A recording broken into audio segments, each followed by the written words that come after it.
So, good morning, everyone. I'm Rachel Jones. I'm our Director of Government Relations here at MDA, and I'm also the chair of this particular subcommittee, our Labor Education and Development Subcommittee for the Governor's Intergovernmental Commission on Agriculture, also known as GICA. I want to thank you all for joining us today, whether virtually or in person. And this particular subcommittee, we're going to tackle the aforementioned subjects of labor education, all kinds of development, whether that's commercial development or solar, and any other sort of catch-all things that different agencies may want to address that pertain to the agricultural industry or crossover into commerce or aging or education or what have you. I do want to give the disclaimer that please be advised that this meeting is being recorded in accordance with the Maryland Open Meetings Act to ensure transparency and public access to the proceedings. All attendees are considered to have consented to being recorded by participating in this meeting. And then next, we're going to do the approval of the December 2024 minutes. That was the last time that our subcommittees met. Has everyone received, you should have all received a copy of the meeting minutes and the agenda for today? No? Rachel Jones, no, we have not. Harrison is attaching that now. Oh, they can't hear us at all. Hear us? I don't think they can hear us. I'm gonna go ahead and write that chat. We can't hear you. Can you hear us? Yes. You can hear us. Yes. We can. Yes. Harrison, is there an audio issue? I'm trying to.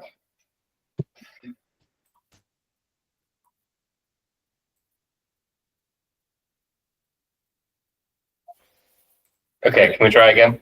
Yes. There we go. Now we can hear you. Thank you. Okay, great.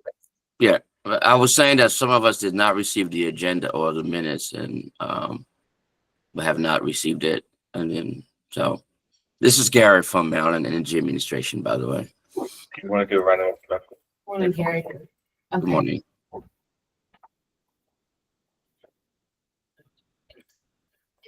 And those materials will come from Harrison, not from myself. So if you'll be on the lookout from those, but he's sending those now and also sharing them. So if you'll just take a couple of minutes to review those. And the minutes for all of the recording.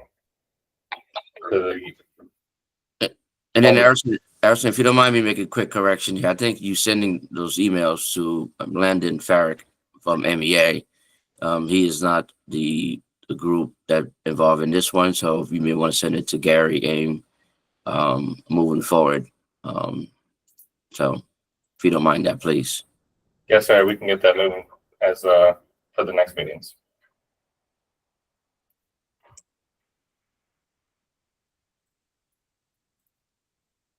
Okay.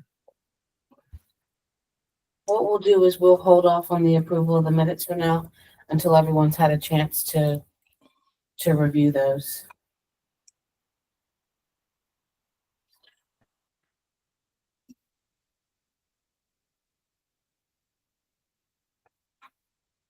Okay, at this time we'll move into the agenda.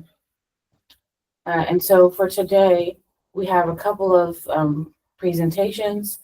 Department of Labor is going to give us a presentation, as well as MSDE. We're going to also cover just a few pieces of legislation that passed this legislative session that had an impact on the ag industry that are pertinent to this committee.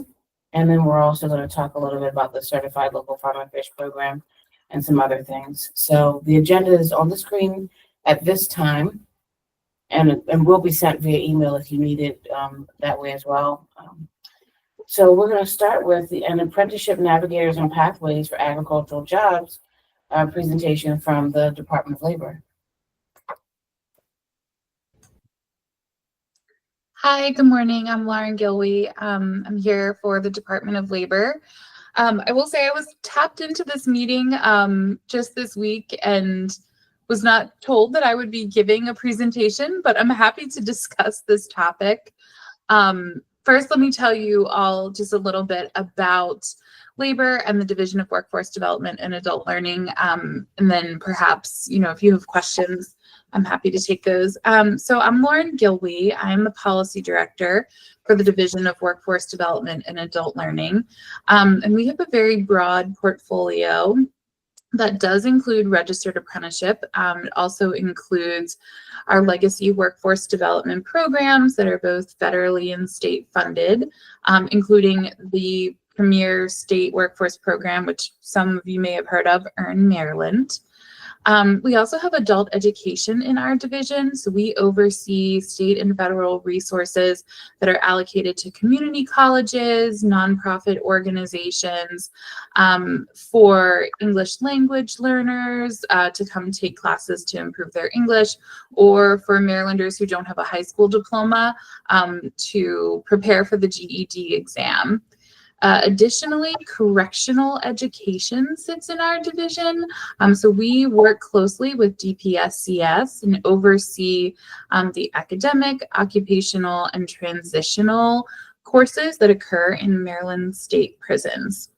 Apprenticeship seems to be what this group is most interested in, so I can say a little about that. The Maryland Apprenticeship and Training Program sits in our division, and we work to support both individuals who are looking to become a registered apprentice, but also the work that goes into gathering sponsors and employers to host apprentices and develop the registered apprenticeship model at their organizations. I think that MATC, the Maryland Apprenticeship and Training Council, was also on your agenda. So MATC is the formal body in the state that actually approves registered apprenticeship programs, and they meet every other month. The meeting rotates around the state. I think the next one is actually next week in Salisbury. And it's a pretty long meeting, but they go through any potential new apprenticeship programs. The council deliberates them based on developed curriculum, the demand of the occupations, et cetera, and then approves those for formal registration in the state. So that's a little bit about our division. And then I'm happy to speak more specifically on apprenticeship, but is there anything that would be helpful for the group to know specifically? I can go through like industries, more about the process. What would be helpful? Sure, Lauren, thank you for that. Can you give me the acronym for MATC? Is that how you say the Maryland Apprenticeship and Training Council? Yes. That's right. Okay, thank you. And you said they meet every other month or every other week? They meet every other month. Okay. And the next meeting, I believe, is next Tuesday, May 13th, and it's in Salisbury. They always rotate the meeting, and it's often at an apprenticeship site. So it might be at like a joint apprenticeship and training council site. So what would look like an occupational training center. And the schedule is online. I'm happy to share it with you. It's also open meeting type thing, so anyone is allowed to attend. I will say, like, if you're looking to learn more about apprenticeship, those meetings can get quite technical. So the other thing that was on your agenda was our apprenticeship navigators. I can talk a little bit about those, but for folks that are really looking to plug into the apprenticeship program, we have staff. Many are based here at headquarters in Baltimore City, but then many are also deployed regionally around the state.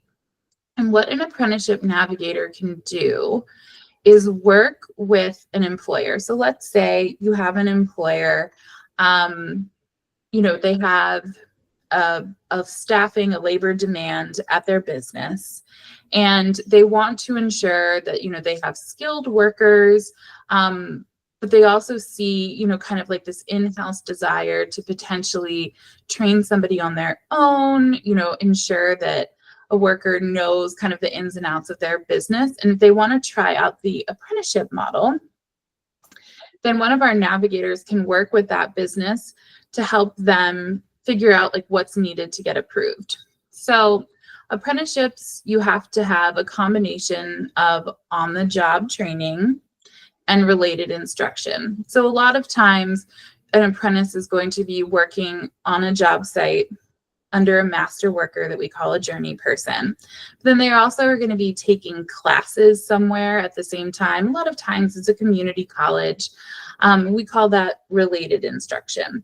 So a navigator can help an organization kind of map all of this out, create whatever their standards of apprenticeship will be, which sort of is like what, you know, all of us kind of might think of as almost like a syllabus or the curriculum, like towards a degree. That's what standards of apprenticeship are.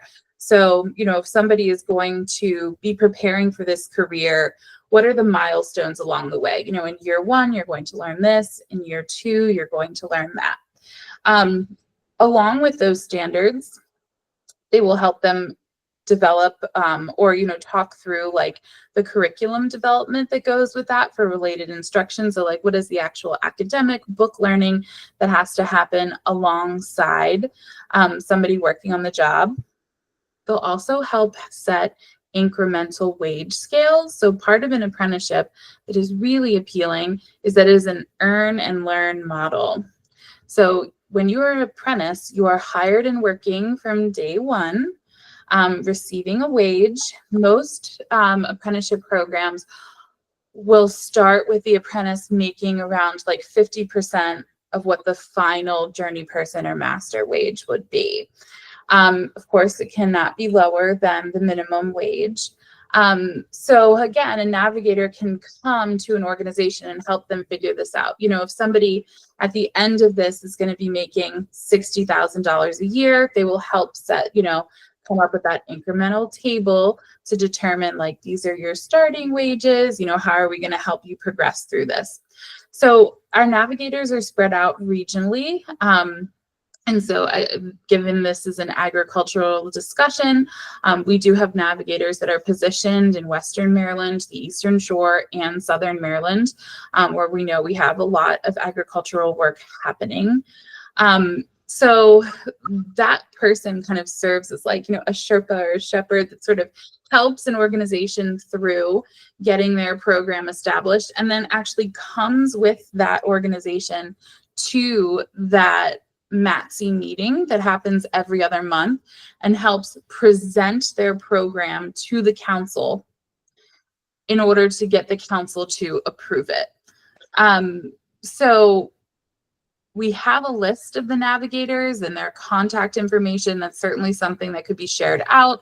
If there are agricultural partners or employers, you know, who are interested in trying out apprenticeship, I will say offhand, I don't know how many apprenticeships that we have in the agricultural sphere right now. We do have some that might kind of touch, like I know we have some things with arborists and I think like tree removal, but I'm not sure if it would necessarily be defined as agriculture. So that's kind of what the navigators do. That's a great point, Lauren, and that's something I think we definitely want to engage more with labor about. Is that there are some more traditional, standard and obvious agricultural type jobs, right? But then there are the jobs like in mechanics. A lot of folks on the farm have to repair their own equipment. So apprenticeships in a mechanics program or some sort of construction program, because some folks are able to get permits in their county to do their own construction, to work on a barn or a storage facility. But then there are also advances in technology. So there are folks who need social media and marketing teams. There are folks who who are interested in utilizing drones to manage crop rotation and crop production and different patterns and things like that. And so are there any other apprenticeships that you think, if you think about everything that a standard business needs, agricultural businesses need those types of staff as well. And so are there any other apprenticeships that you think you could share with us that we could share with folks in the agricultural industry that they might benefit from as well? Yeah, no, that is a really great point, and it's interesting because I think we hear something very similar when we talk about cybersecurity. You know, we are looking to train more individuals in that industry, but it is something that has come to touch every sector, right? There's cyber needs in education, in hospitality, et cetera. So interesting to hear a similar comparison here. Just based on what you mentioned, obviously, you know, we do have a lot of existing apprenticeship programs in construction and in the related skilled trades. Those are our highest numbers. So there are existing programs there that individuals could already apply to. Also, if you have an employer or an organization, you know, that is interested in building out that programming more, you know, there's always the opportunity for someone to create their own program. Some of these programs in construction and the skilled trades are linked and union based. Some are non-union. So there really are a lot of them that exist already. Mechanics, there are some automotive type apprenticeships that exist in Maryland, and there are some machining type ones too. We'd have to get our apprenticeship team to actually pull all the occupations for you in those areas, which we can certainly do. We do have some social media kind of IT, like tech things that are just starting. I think that there is one existing social media program, and I'd have to have our team confirm it, but I believe the sponsor, like I believe it runs out of UMBC, but I can confirm that. The drone piece, I honestly don't know if we have anything existing, but can certainly ask. And then I think, like, to your question about, like, are there other things? You know, we do have some, like, if you're thinking sort of like the business model, there are some existing accounting apprenticeships. So for somebody who's looking at like the financial side of their business, that is there. I'm trying to think we have quite a bit in that we're working on in healthcare. I'm not quite sure that there's a whole lot of overlap there. But definitely construction. I can't really think of anything else offhand that we have that would link up other than the machining and the construction, but I can certainly ask our team and get you like a full list that would make sense. That would be great. Thank you.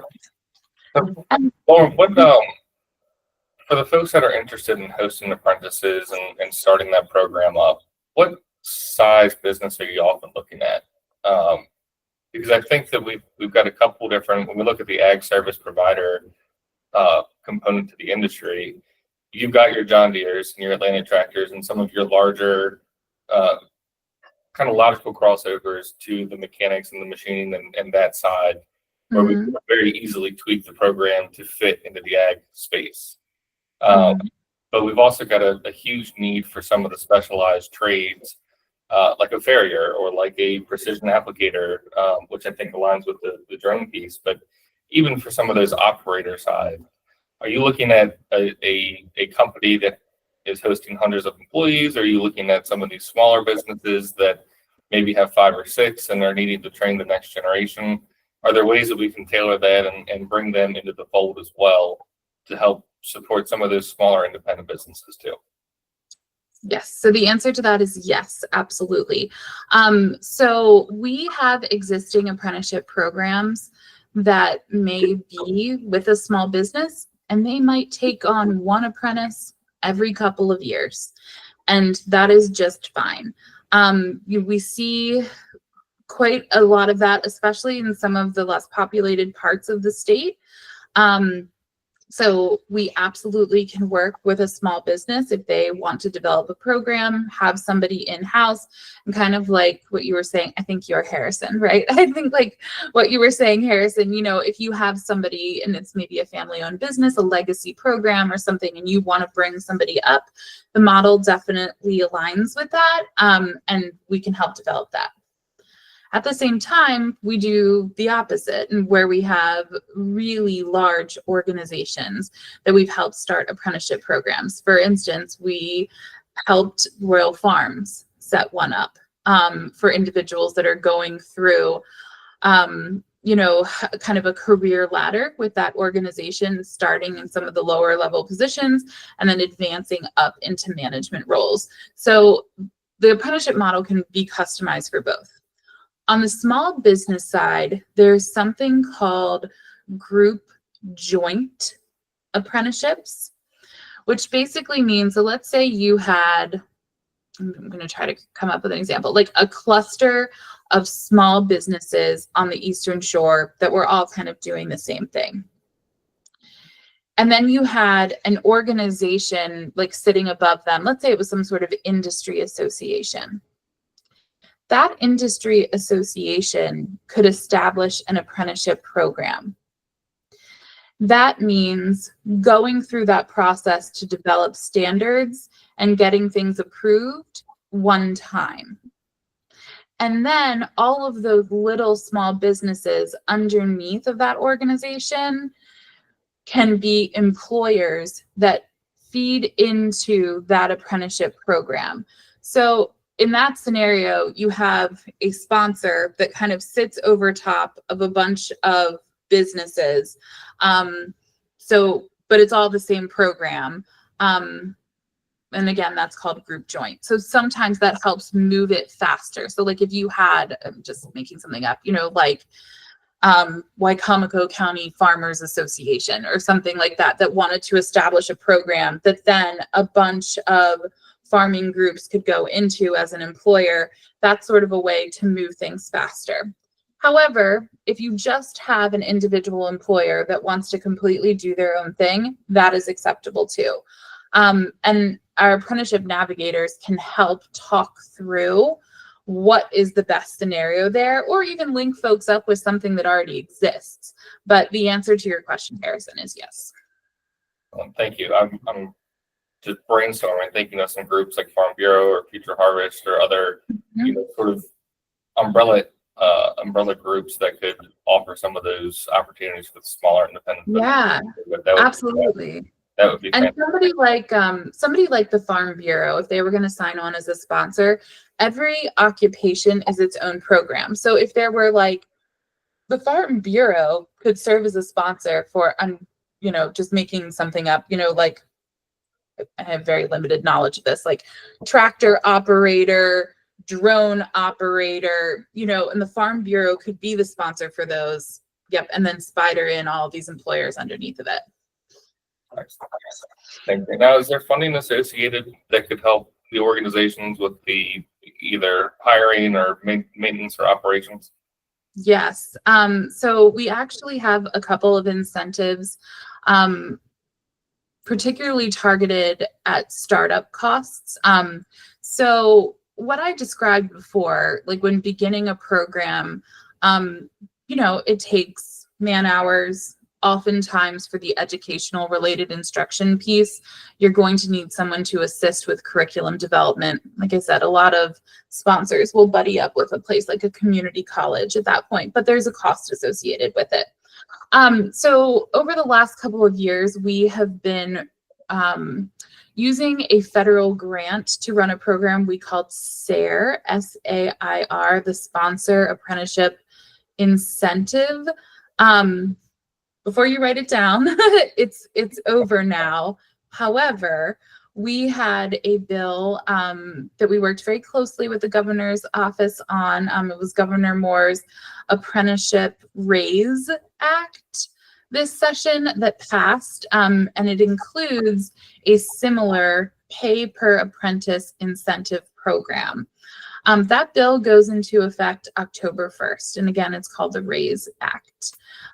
What that pay per apprentice program will do is if an organization is going to try out the apprenticeship model, do all of this work to get a program established, when they have apprentices that are working for them in the first year, they can actually submit to labor for reimbursement for some of the costs associated with starting their program and bringing that apprentice on board.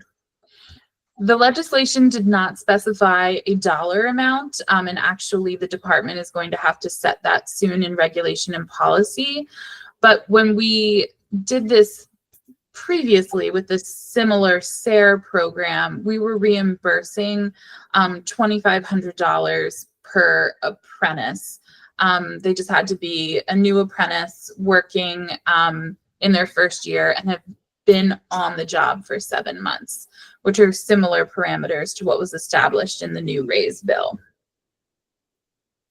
We also have some incentives right now for a couple of specific sectors. We are working very hard to establish more apprenticeships in the public sector. So actually in state government, so in offices like all of ours.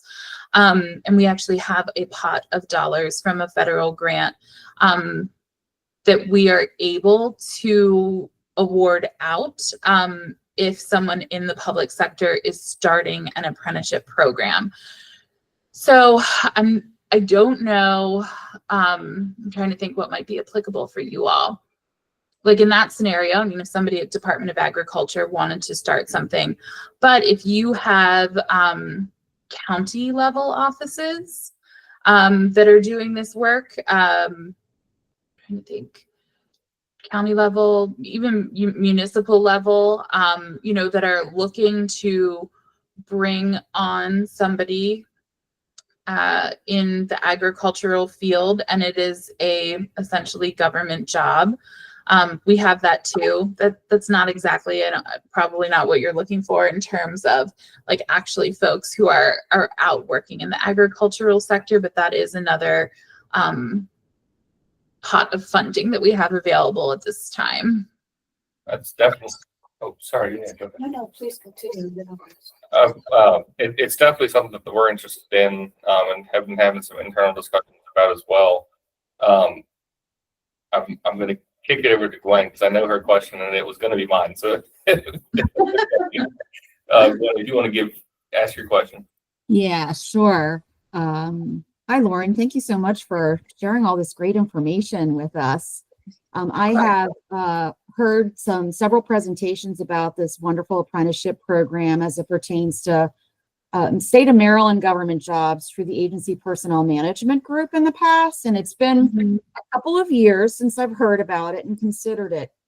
And in the past, it was a requirement of the program that regular positions be allotted to the apprenticeship slots and the trainer slots. And I'm wondering if that's still the case for the internal, the public jobs, if it can be contractual positions or must be regular permanent positions. Right, great question. So this is something that labor has been working on for several years. And we have partnered really closely with DBM, specifically because of what you just asked. I think it has been tricky, you know, to try to marry up the progressive wage increases of an apprenticeship with our existing grade and step system in state government.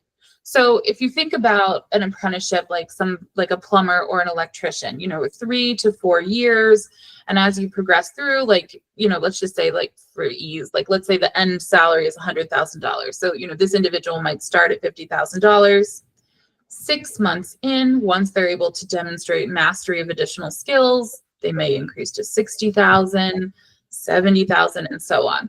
So I think the challenge that you're mentioning, Gwen, was like, how do we figure that out with fairness to other state employees, you know, who are on this, you know, incremental system. Grades and steps only occur, you know, when the budget permits, or, you know, when, you know, there's union negotiation, et cetera. So we have worked closely with DBM to try to resolve some of this. And the intention is that the individuals are in like an apprenticeship PIN so that they are not starting out as contractual. But it has taken time to get this all settled, right? So that there is like a wage and a scale that makes sense for the occupation that somebody's in, but also that aligns with what's required of an apprenticeship program. So we're not looking at contractuals. The intention is really for it to be a permanent PIM position, but that there's an established wage ladder that you would see with an apprenticeship from the get-go. Yeah, I understand that some of the programs, some of the agencies have developed apprenticeship programs, have actually worked with classification and salary administration to develop new classification specifications, right? And that's part of the structure and development. So, all right, thank you so much. One more question. Have there been situations in which apprenticeship programs have developed because there's been a within a state agency because there's been an anticipated need, or are these generally existing needs with lots of current vacancies in permanent positions? Yeah, that's a great question.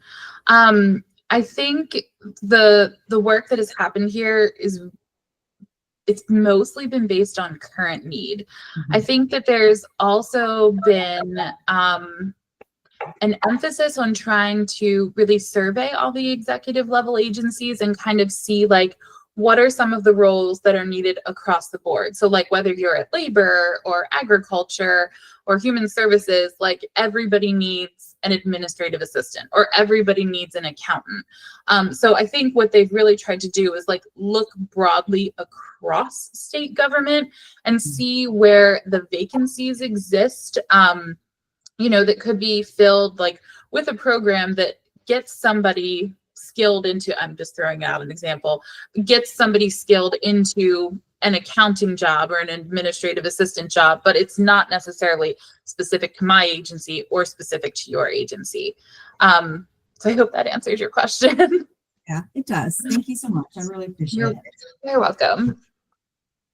Hi, Lauren. I have a question as well. My name is Leslie Sessom Parks. I'm with MSDE in the Hi, office Leslie. hi there, in the Office of School and Community Nutrition Programs. So it's not about agricultural apprenticeships per se, but food service, culinary and food service. We do have a need for workers in our school kitchens. So either a sponsorship through a county school district, or perhaps even under the auspices of MSDE. Are there apprenticeships available in food service? Yes.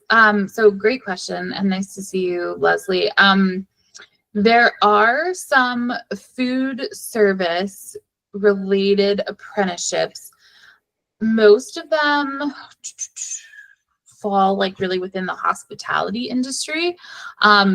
I think we have some established programs with like hotels.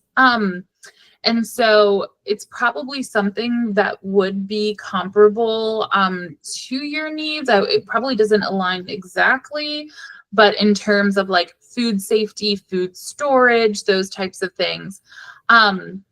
In terms of establishing a program, it's interesting because I know our apprenticeship team has worked really closely with other parts of MSDE, one on apprenticeships for individuals in high school, but then also looking into teacher apprenticeships, actually. So we have many contacts at MSDE. It would be really good to connect with your office as well. So if you were going to set up an apprenticeship for food service workers in the schools, like there are a couple of ways it could happen. And it's interesting because we're kind of having the same conversations with MSDE on teachers. You could have a scenario where MSDE itself signs up as the sponsor. MSDE creates that, curriculum, creates that pathway for food service workers in the schools, helps come up with those wage incremental steps, and then presents it to MATSE, gets it approved. And then all of the school systems underneath of you, all of those different districts could serve as employers under the sponsorship of MSDE's program. So that is one way to do it. And then you could bring every county on in Baltimore City as an employer if you wanted to. Additionally, you could have any school district that was interested, they could just establish their own apprenticeship program to do the same thing. So in the teacher occupation, for example, we have had talks with some of your colleagues at MSDE about MSDE signing on as a sponsor for teacher apprenticeships. However, St. Mary's County has gone ahead and done it on their own, and they have a teacher apprenticeship down in their county. So there are really a couple of ways that you could do that, Leslie. I will say the quickest way to probably move the needle is for MSDE to try to work to be a sponsor and bring the counties and the city on as employers. However, as I hear all the time, every local school district is different. So if any of them wanted to establish their own program, they could do that too.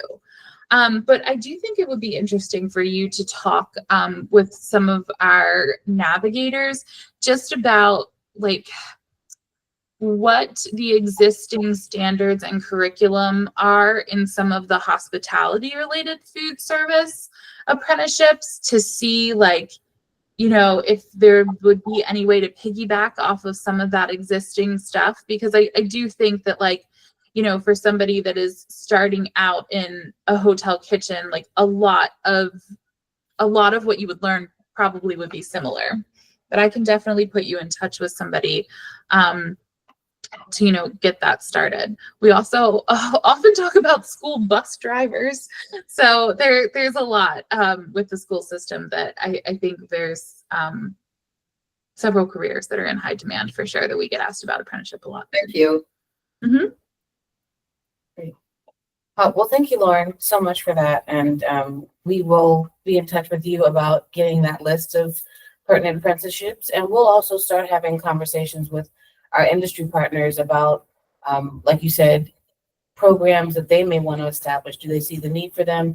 And figure out how we work with your navigators to help them establish programs that would best suit their needs to fulfilling that career pipeline. So thank you for that. Yeah, you're most welcome. And I'm sorry I didn't have like slides or something. But I can go ahead, like Harrison, if you're the contact for the meeting, like I could just go ahead and send you our occupation list. I can send you our navigator list. Again, they're posted regionally. And then Leslie, I could just connect you with someone from the apprenticeship team directly. Would that be helpful as follow-up? Awesome. Yeah. That'd be great. Thank you, Lauren. Great. Our next topic of discussion on the agenda is Senate Bill 931 and the impacts of solar development on farms across the state. And so that's something that I think we wanted to discuss with MEA particularly. As some of you may know, the state has some renewable energy goals that were established by two pieces of legislation. One would be the Clean Energy and Jobs Act of 2019, and then the Climate Solutions Now Act of 2022 that have established some pretty great, but also aggressive compared to the rest of the nation, renewable energy goals. And part of that goal establishes that 14.5% of the state's renewable energy must come from solar. And so in recent years, there have been discussions about how to achieve that and the ratio of rooftop and residential solar in comparison with the ratio of ground mounted solar that will be necessary in order to meet the state's goal. And so as a result of that, you know, there have been many discussions, many proposed pieces of legislation that have sought to outline exactly how we achieve that goal while continuing to meet the state's other goals to preserve land and to preserve natural resources, but to also conserve land for agricultural production. And so there's a variety of components to Senate Bill 931, which passed. And so what we've worked on in over the past year and a half or 2 years during the Moore administration with MEA is we've hosted a solar forum here over the past 2 years where we've invited folks from across the state and the industry, different county planning and zoning folks, farmers who have interest or just are curious about what the state's goals are and about solar overall. And we've tried to talk about solar siting and what that means. And obviously, each county previously had the discretion to say, well, our planning and zoning has mapped out XYZ for acreage for solar and for future development for housing and what have you. And there were a couple of counties that had basically put in ordinances prohibiting any additional solar. The PSC has there's now legislation and regulation that basically say local preemption is no longer allowed. Local governments can no longer say, we've had enough solar, we don't want any more. And so SB 931 was sponsored by Senator Feldman, who's the chair of the Triple E committee in the Senate. And that legislation establishes some pretty solid parameters for solar siting as it pertains to agricultural properties. And one of the biggest pieces of that has been a cap that says that in priority preservation areas, there cannot be more than, you cannot develop more than 5% of the land in priority preservation areas across the state. And so that really puts a limit on agricultural land that can be developed for solar, which we think is a good thing. It essentially protects 95% of agricultural land in priority preservation areas across the state, which is something that will be beneficial to ensuring that there's continued agricultural production. So I think one of the things we'd like to do, obviously this bill has not yet been signed by the governor, and we understand that the Farm Bureau has sent, and many members have sent letters to the governor's office asking that he not sign it. I don't think that they're asking him to veto it per se, but they're just asking that he not sign it. And so we don't know if the bill is going to be signed by the governor or if it will just go into law on its own without his signature. But what we'd like to be prepared for is some sort of joint messaging. And so Gary, Landon, and Abby will remember that we worked on a little fact sheet probably about maybe a little over a year ago, which just created messaging that we could share with Maryland farmers about how to be informed, how to ask questions when you're approached by a solar developer about an offer for solar on your property. We basically outline things that they should ask for. We don't have legal counsel available to farmers here at MDA, which is something that other legislators attempted to put in some of the solar legislation that's been proposed over the past couple of years, but we don't have the capacity or the expertise here for that. But we've recommended to farmers who have interest in solar or who are getting those offers that they contact Maryland Legal Aid, or that they at minimum get some sort of legal counsel to review any contracts with them, but there are certain specifications and things that they should be asking for or looking for. And that would include, this bill covers one of those things. This bill basically says that the developer has to cover the cost of decommissioning of those panels, whether it's a 25-year project or a 40-year project. The bill requires that the cost of decommissioning be built in to the contract up front, which is not something that's currently done right now unless the landowner / farmer negotiates that. So those are things we've encouraged. And so, Gary, what we'd like to work on with MEA is after this bill goes into effect, we just want to make sure that we can coordinate with you all to perhaps update that fact sheet to make sure that we are sharing the most accurate information that we can about solar projects with Maryland farmers, and just ensuring that we continue the partnership that we have with you all. And so if there are continued grant programs available for a farmer who does want solar, we'd like to work with you on making sure we have an updated list of those grants so that they can reach out to you about those. And we also want to make sure that we have the right questions. If there are questions that farmers have, or if there's continued misinformation, we want to make sure that we can continue to partner with you all. We haven't decided if we're going to do a solar forum again this year, But if we do, we'd certainly love to have Director Penske as a speaker again, and he's been so gracious to do that for us the past 2 years, just to make sure that we are informing Maryland's ag industry of, again, what the state's renewable energy goals are, and the fact that, yes, there are other plans. One of the major questions or comments that we hear is, why is solar not going on state-owned land and parking lots and everywhere else first? Why farmland? And we know that MEA has worked with DNR and that there are projections, and this bill does outline some parameters also for rooftop solar. And so we want to make sure that we continue to discuss that, as well as that there are plans and guidelines for solar development that isn't ground mounted. And so that's something we want to continue to work with MEA on. And then the other thing that's Yeah, Rachel, I want to just I concur everything you just said. That yes, the bill you referenced is the Senate Bill 931, and I do have the bill in front of me, which is the House Bill 1036, which is the same bill which was sponsored by Delegate Wilson and Crosby as well. And that bill will take effect on July 1, 2025. And that bill basically requires everything you just mentioned, with DNR will take the lead on that, but at the same token, with the consultation with MEA and MDOT and also Department of Planning. But to answer your question specifically about solar by itself, and MEA has been at the forefront of pushing most of solar projects in public facilities.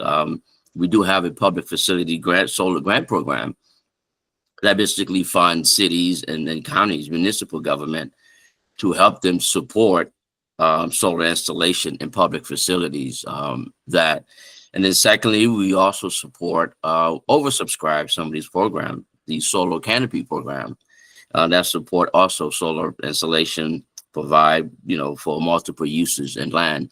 One of the great project that's coming down the pipeline, and for this conversation piece, is the agrivoltaic that's coming in large, where you have the more of a solar canopy version where you can grow crops under these solar panels that seem to have a lot of interest, and it still allows farmers to continue to grow crops, those who are interested, and also take the benefits from the solar project as well. Recently, under the innovation program, we awarded close to $1 million for University of Maryland to do 2 solar agrivoltaic projects, and one in Western Maryland and one in Washington County. We're waiting to get the results of that. And we recently awarded a project in Baltimore County. They're going to be doing about a 1.1 megawatt doing agrivoltaic project in Baltimore County.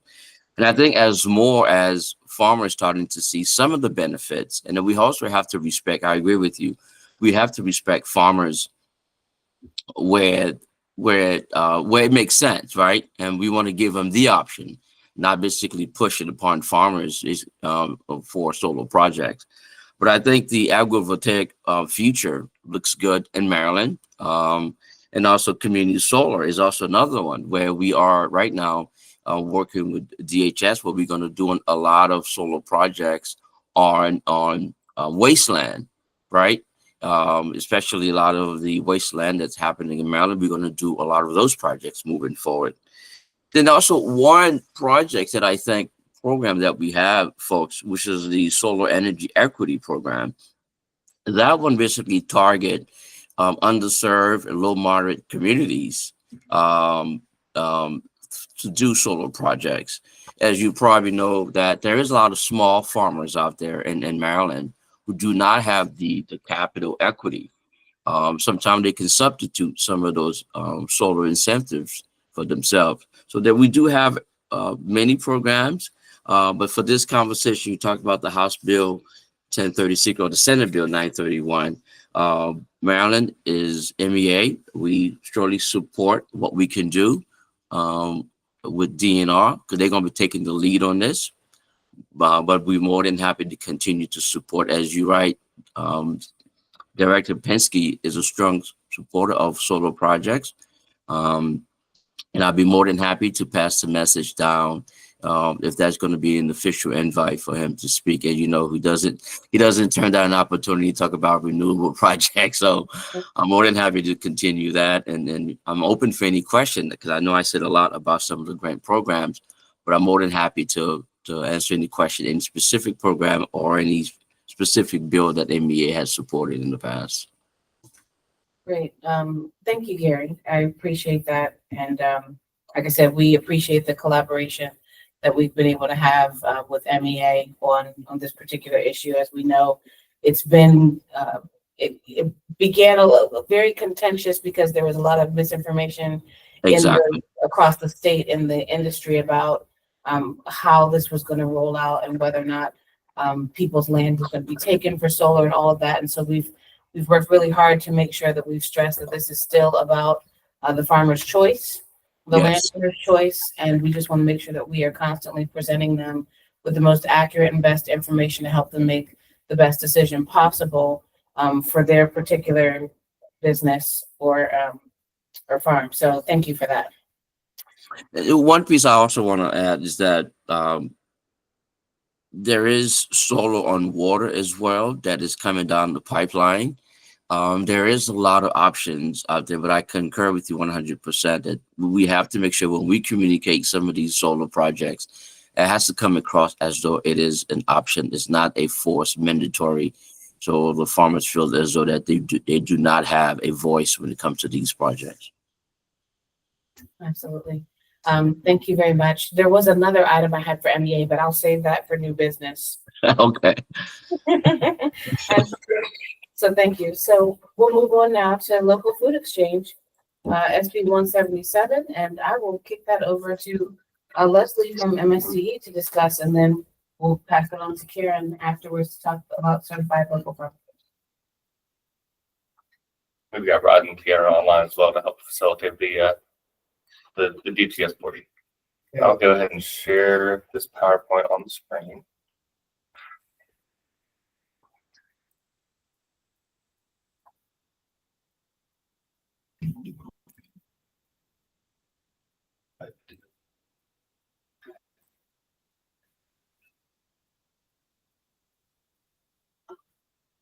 All right. So hello, good morning, everyone. Harrison, Rachel, thank you for inviting me here. As I mentioned earlier, my name is Leslie Sesson Parks. I am with the Office of School and Community Nutrition Programs at MSDE. Next slide, please. I also would like to recognize our executive director who's on the call, Julie Fletcher, and we're happy to be part of this meeting. So who are we? Essentially, our office administers the USDA child nutrition programs. These include the National School Lunch Program and the School Breakfast Program. We also oversee another USDA program known as Farm to School, and we work in collaboration with MDA on this program. Next slide, please. So what is Farm to School? Essentially, what it is, it means local foods in school meals, the inclusion of local foods in school meals. So technically, Farm to School is a set of USDA policies and practices. It includes the procurement of local food for school meals or taste tests. It also includes school gardens, agricultural education, etc. It promotes healthy food for students, and it supports the local supply chain, and it creates new markets for producers into the schools. I'd like to point out through that QR code, MSDE did publish a sustainability study on Farm to School, and I invite you to read it and look at it, and it also includes some of our current programming and some of our aims. So additionally, right now in Maryland, over 100 million meals are served annually in Maryland schools. There's a saying, I haven't done the research, but it's commonly said that Montgomery County serves more school meals annually than Disney World. So it might very well be the case. Currently, the spend on food is about $465 million for the public LEAs. You may be aware that we administer the program not only for our 24 public counties, but for non-public private schools, for residential child care agencies. Also, we administer the program in child care centers and so forth. Of the money that has spent on food, only about 2% of that is spent on local food items, non-milk food items such as produce and protein. So there's a lot of room to grow here for the procurement of local food. Right now, about 85% of what is served locally is milk. Excuse me, Harrison, I just wanted to note that the slides aren't moving for us on virtual right now. Oh, No. that's too bad. Sorry to interrupt. Yeah, no worries. Can you put them in presenter mode as well? They're on presenter mode on our side. So what are you seeing now? Are you seeing the non-presenter mode? Yes, I would say so. Yeah, because we can see all of them on the left side, and then the middle is the slide, but it's smaller side. Can we just go to that first slide with the blueberries? I want to make sure that they Sure.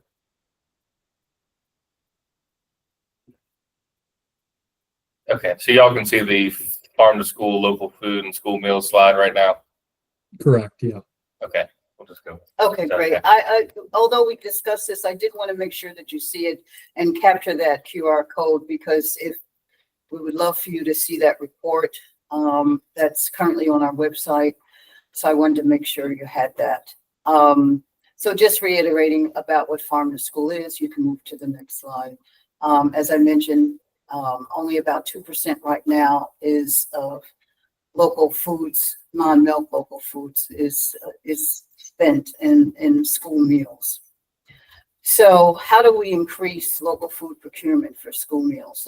That's really what this discussion is about today. So what we've learned, there are several challenges, both on the school side as well as the producer side. And for those of you who may not know, LEA means Local Education Agency. That is what we call our school districts as well as our private schools, et cetera, even our child care agencies. But for the most part right now, we're talking about the public schools.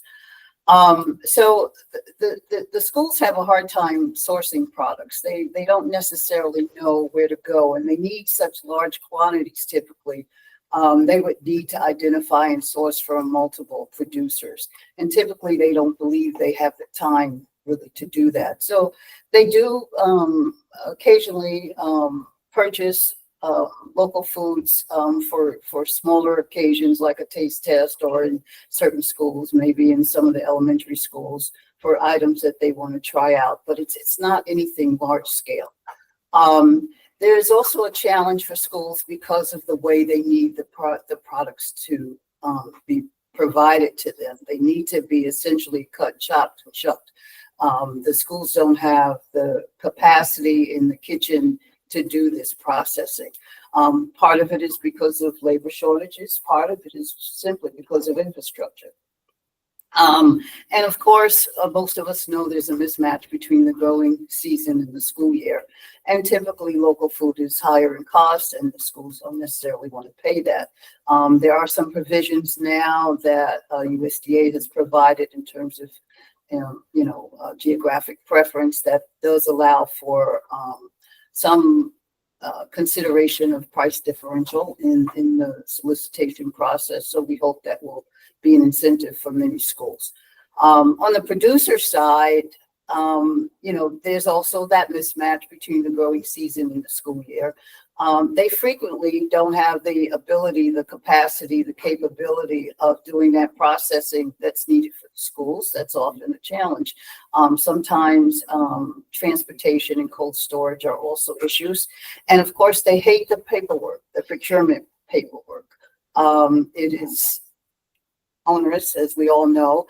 And given the number of school districts or LEAs, if they want to sell to multiple LEAs, they have to do it multiple times. There's paperwork.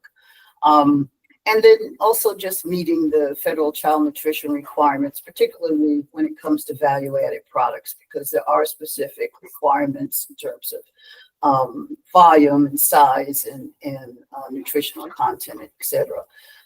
So these are some of the challenges. However, next slide, please.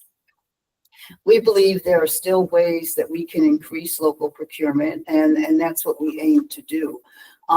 So I'm going to talk to you in a minute about the solution that we've developed, but essentially we're looking for and envision a solution that allowed school districts to easily identify and source product, that allowed producers to sell directly to school districts at larger volumes, and that facilitated a single solicitation to supply multiple districts at once.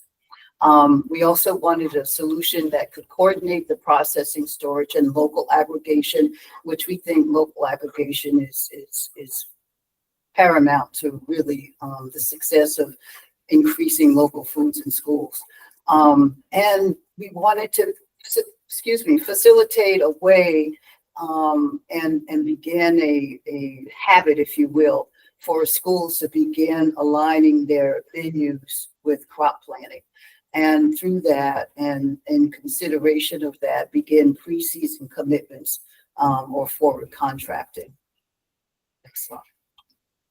So this solution that we have envisioned and are now in the process of, in the procurement phase of getting developed, is known as the Local Food Exchange, or LFE. And simply, think of either Amazon or Etsy, and I'll tell you why I prefer the Etsy comparison. But essentially, it's a website in which school districts can place their orders and local producers can fulfill those orders. Amazon is, a great comparison, but the reason I like Etsy is because Etsy allows the communication between buyer and seller. In Amazon, you just place your order, you get it delivered. This is a little bit more complicated. It's going to take some massaging. It's going to take some communication, whether it's about delivery or whether it's about, this forward contracting that we talked about. So that's why I prefer that that analogy.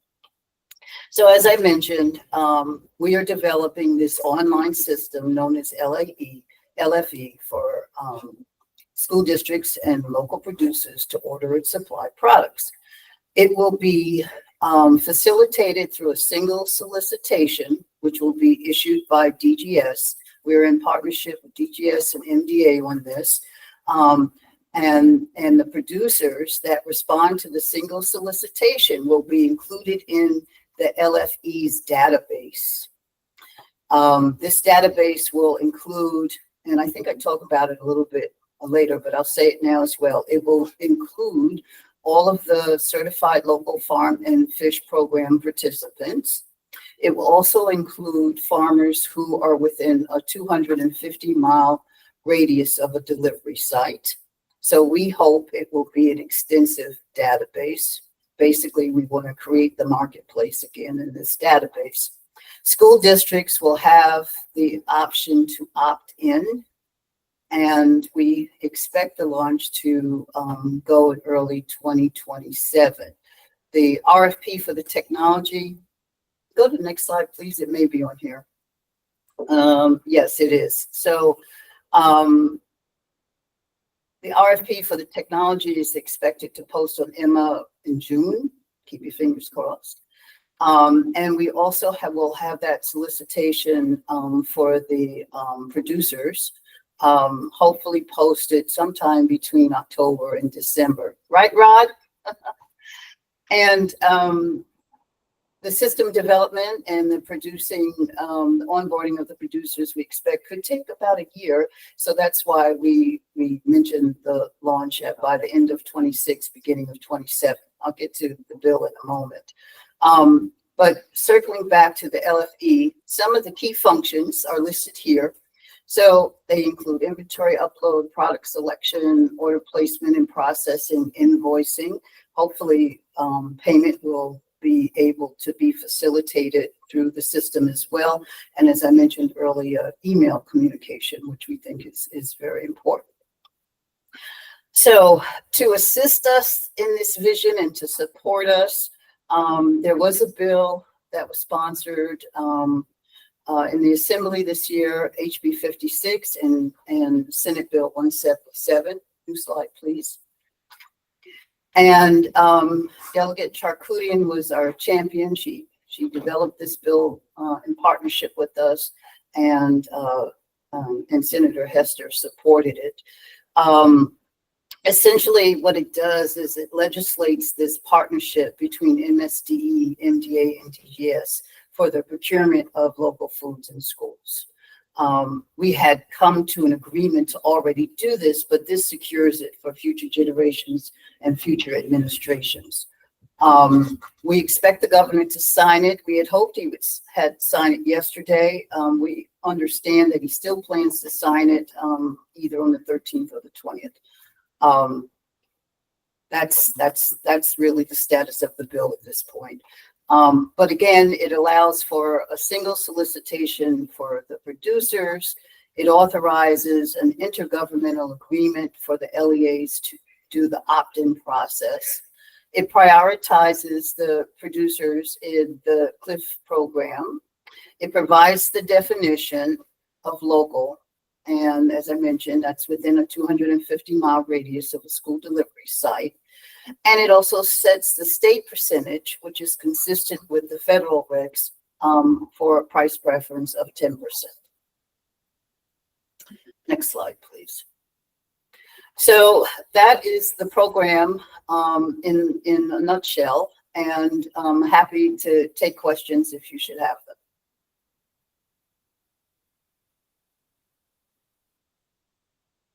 So one of my questions will bounce into, so we can see the folks online as well.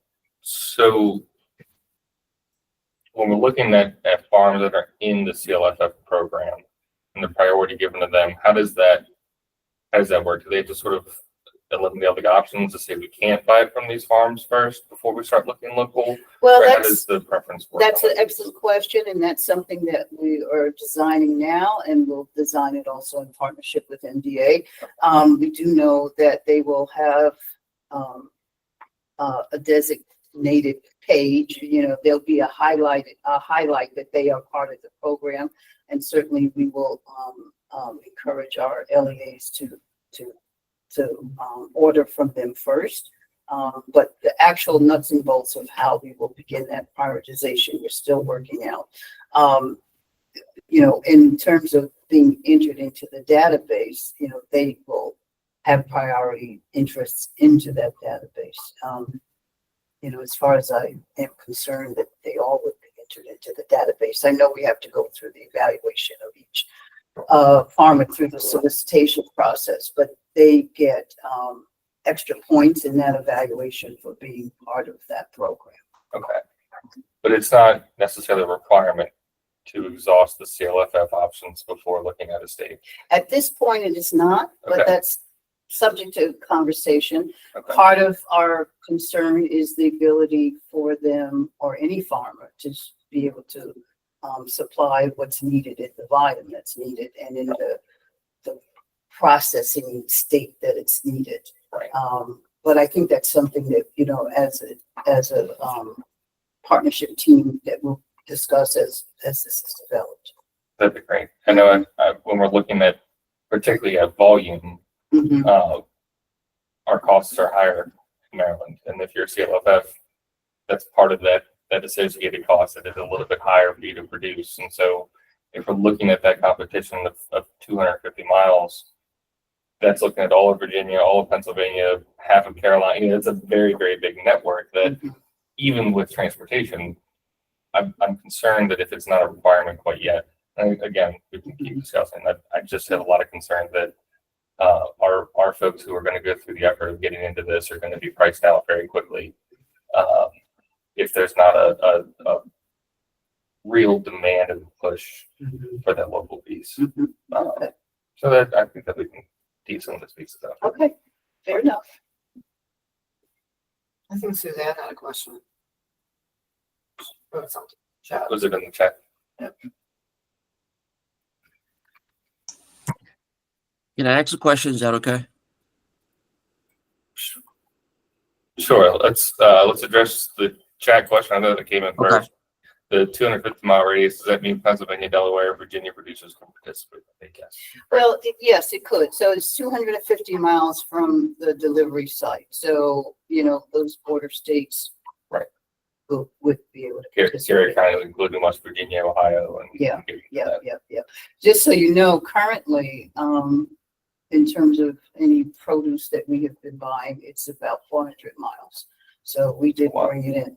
Yeah. That's great. And hopefully in time, as this kicks off, it becomes successful, we won't need to have that 250-mile radius. Right now, that was to try to meet the capacity needs that we have. That's a delicate balance. Yeah. And I think we've discussed before with commerce that there are also interstate commerce relationships that we also don't want to damage. We know a lot of our producers do business outside of the state. And so while the goal with Certified Local Farm and Fish is obviously to promote Maryland producers, we also have to be mindful about interstate commerce and making sure that there's no, I guess, sort of like retaliation from neighboring states if we limit what their producers can sell to Maryland. So it's a delicate balance of navigating that as well. Gary, you had a question? Yeah, I don't know if it's the right phone for that. Forgive me. Yeah, I wanted to know, was there anything that was presented in the bill that talked about food waste? And if that's something that you all talked about at the MSD at all, about food waste issues throughout. But Yeah. there's nothing in this specific bill about food waste. So, And Gary, I can talk with you offline if you like. There was at least one other bill that dealt with food waste. House Bill 42 dealt with food waste and establishing on-farm organics programs, but we can talk about that offline. And then last year there was an anaerobic digestion bill that also passed, and so those dealt with food waste, and I can talk with you about those offline. Thank you, Rachel. You're welcome. Hi, Leslie. Thank you for the great presentation. I really appreciate it. Just one quick follow-up. Could you describe how the LFE is sort of integrated into the current procurement scheme with EMA? Is it an entirely separate process that now producers won't need to deal with those legacy platforms for answering those solicitations? Could you just provide a little bit more detail on that? well, I may actually defer to DGS on that. What I can tell you is that registration and responding to the solicitation is through EMA. That's the start and end of my knowledge. So perhaps Rod or someone else from DGS might be able to address that. Okay. Good morning, Joseph. Can you repeat the last part of your question? Because Leslie did cover the first part. Yeah, no, I was just, so when it comes to nutritional food procurement from LEAs, this is going to be entirely handled on the LFE. I'm not 100% familiar with EMA and that system right now, but I'm just trying to understand if it's going to be fully housed under the LFE system, or if there still will be components of the procurement process that are on EMA as well. Most of the procurement process is going to be on EMA. And as long as the farmers are registered and they select the appropriate codes, once the solicitation is posted, they'll receive a notification to respond. Does that answer your question? Yeah, and that would be on EMA, right? Yes, that would be on EMA. There we go. Thank you. I appreciate it. No problem.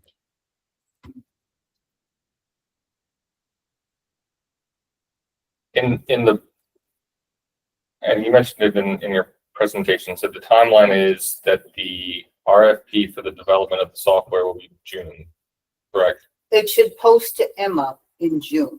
That Okay. is an expected date. Okay, We've had more than one expected date, but that is the expected date now. okay, And then the assumption, and you know, it's a long process even after we go through the evaluation process. It has to be approved by DBM.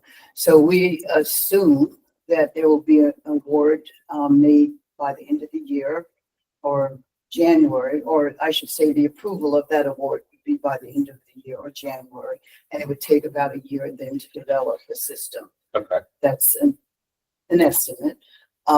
So yes, and we're working to do the solicitation for the producers in parallel because it's going to require time. We're allowing extra time for the producers to be able to register on Emma and then to respond to the solicitation. Then we have to go through the evaluation process.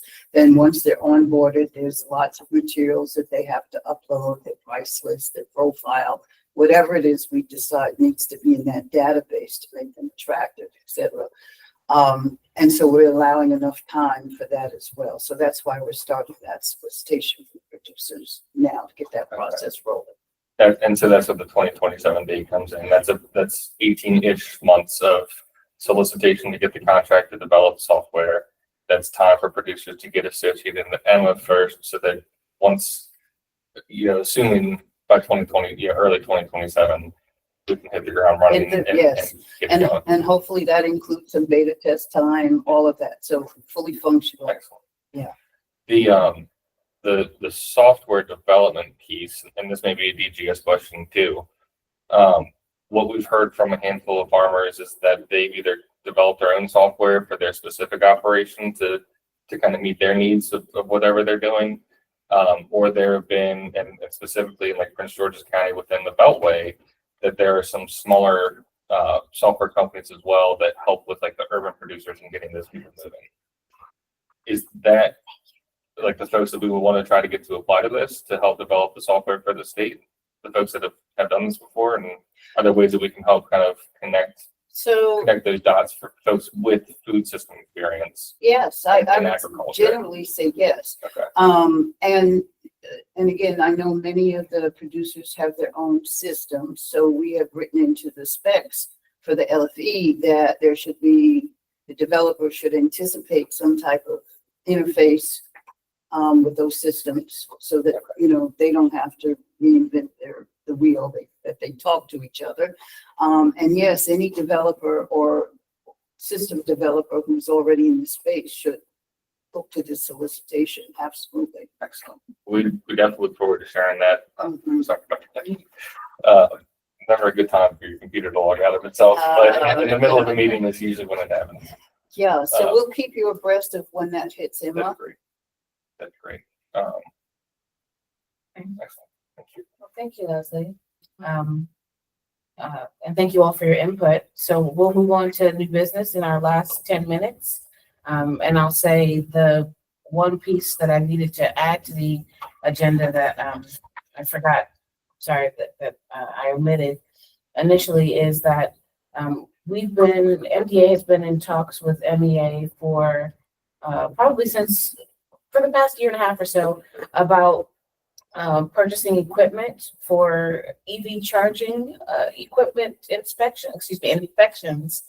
We need the equipment. And so, Gary, by any chance, do you have an update from Diego in your office about that MOU that we have signed with you all for that equipment?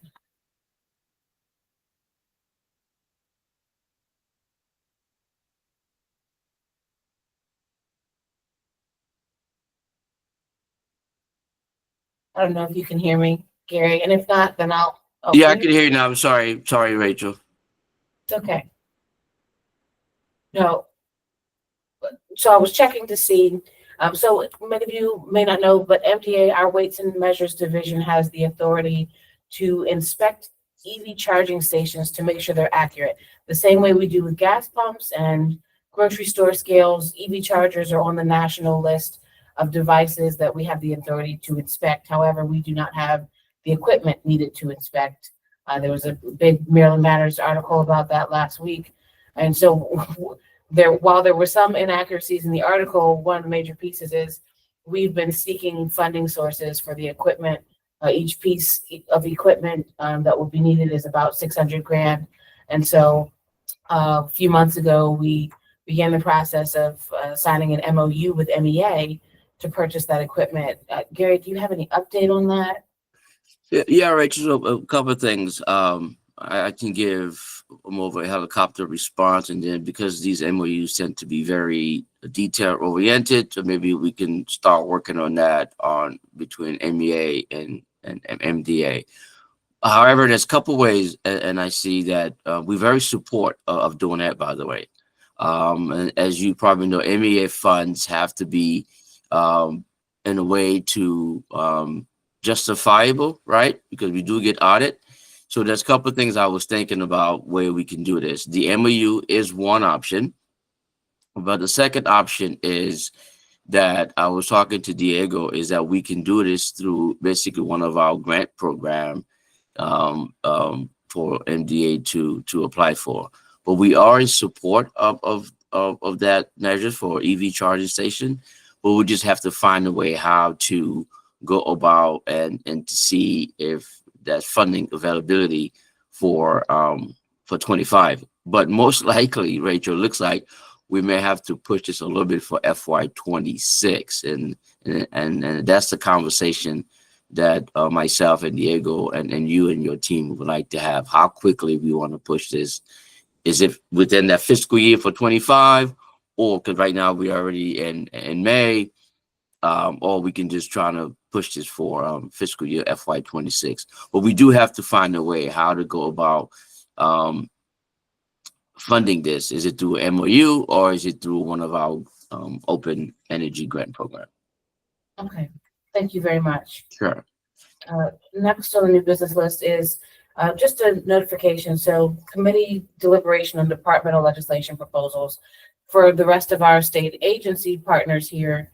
I'm sure many of you know that departmental bill proposals are due to the governor's office by September 1st. And so as this committee reports back to GICA and as we prepare for that, at the next subcommittee meeting, which will be on July 17th, if you all believe that any of the issues that we've discussed or will continue to discuss are going to warrant legislation for next year, please come to the July meeting prepared with those proposals so that we can make sure that we have ample time between July and September 1st to put those packages together for review for the governor's office after they're approved by the full GICA committee. And so we want to make sure that we have time to do that. So please keep that in mind. Next, the July meeting, again, on July 17th, will be used to finalize any of those discussions so that the full committee in August can vote on those, but we do want to have those packages ready. And then lastly, this is an opportunity, this subcommittee, not just for MDA to approach the other agencies or the members of this subcommittee to approach the other agencies about issues we want to discuss, but this is also your forum to talk to MDA and to the members of this committee about issues that you want to. So we want to make sure that to invite you, but also to encourage you all to share with us things that you would like on the agenda in the future, areas that you feel your agency can best partner with the agriculture industry here in Maryland, things that you think are a priority or things that you've noticed.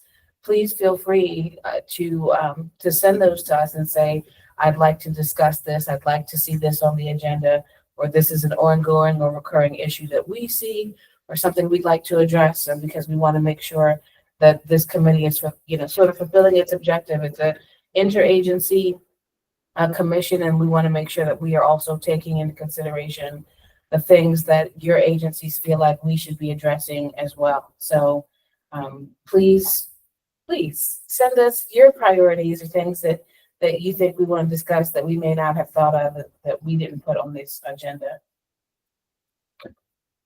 And with that, a brief administrative update just on on flow. And I know there's a lot of both new appointed members, but also new agency members as we're moving forward. And I want to circle back to Gary's point earlier. As we're working through a variety of different topics throughout the subcommittee meetings and the full GICA, throughout each of your agencies, there's going to be a handful of different subject matter experts that should be included in the conversation. Our public appointed members do not have access to agendas when we link them to the Google Docs or the Google Calendar invite, unlike our MDA or our state partners who are on the Google system. So it's tough to link the agenda and not give access to our appointed members. But then sending out the agenda ahead of time, there are a handful of other folks throughout the agencies that are added to the calendar invite to participate. So I'll just ask as we move forward, when inviting folks from your agencies that are subject matter experts or are here to present and be part of the conversation, just keep me in the loop, and I'm happy to send the agendas out. And I'll do, I think, moving forward immediately before the meetings, make sure that I get that updated agenda or updated invite list as our partners are adding new folks, so that everyone's in the loop going into the meetings. GICA as a whole has 19 appointed members that are appointed by the governor to serve. Those appointed members are the voting membership of GICA, and then the advisory agencies that were established in the initial executive order in 2006, and then also our pending executive order moving forward.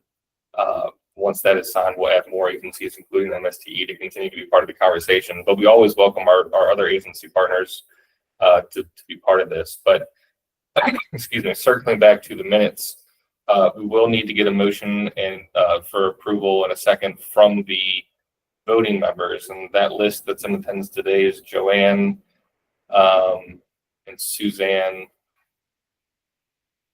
That might be all. So Joanne and Suzanne, if one of you could get a motion to approve the minutes from the December meeting, and then if the other could get a second to approve those minutes, it would be much appreciated. I'll make the motion. I was not at that meeting, but I'll gladly make a motion to accept as presented. And I will second. Lovely. Thank you both for your willing cooperation in that. Harris, just to quickly let you know that maybe Rachel can give you that. I know this is more of an MEA issue. I was the appointed person for that, so I just want to, I'm going to be the person moving forward anyway. So we can have that conversation offline, but I am that person for MEA. So just make sure we're clear on that. Yep. And we'll have you on the list for that moving forward. So thank you for that. And again, we welcome other partners throughout the agencies that are subject matter experts for the stuff that we're dealing with here. So please feel free to invite folks that you feel would be best fit for all of our partners to come be part of this. That's all that I've got. I'll take it back to you, Rachel. Thank you, Harrison. Okay, and with that, then, if there are any final comments for the good of the order, I'd ask for those now. And then, are there any members of the public that have any comments they'd like to give? Hi, it's Suzanne. I'm not here as a member of the public. I'm here representing MAFE. Just wanted to update you on a couple of things really quick. MAFE is working on a college guide that will list the colleges and universities in Maryland where you could get a degree or a certificate in agriculture, environmental sciences, or natural resources. So we are putting the finishing touches on that, look to have it out by this summer. So we hope that will attract more people into the agriculture field. And I also wanted to share that our project has been approved with the Maryland Longitudinal Data System. Harrison was working with us on that. I see you applauding, Harrison. So we'll be moving forward with that. And what that's going to do is help us track graduates from agricultural programs in our high school through their early careers, so we can see where they're ending up within the agriculture industry and allied industries. So for those of you who are not familiar with it, it sounds kind of maybe a little bit nerdy, but it's actually going to be a breakthrough thing for us. So we're very excited about that. Thank you, Harrison, for your help with it. Thank you, Suzanne, for the update. Okay, and with that, can I have a motion to adjourn? Oh, as mentioned, our next meeting will be July 17th. Harrison will send out those. It could potentially, I think most likely will be the same time frame, 9 to 10:30. And with that, can we have a motion to adjourn? So moved. Was that Joanne? Yeah, moved by Suzanne, second by Joanne. Okay, thank you. And with that, we are adjourned. Thank you, everyone, for your participation. It's a great meeting. Take care. Thank you.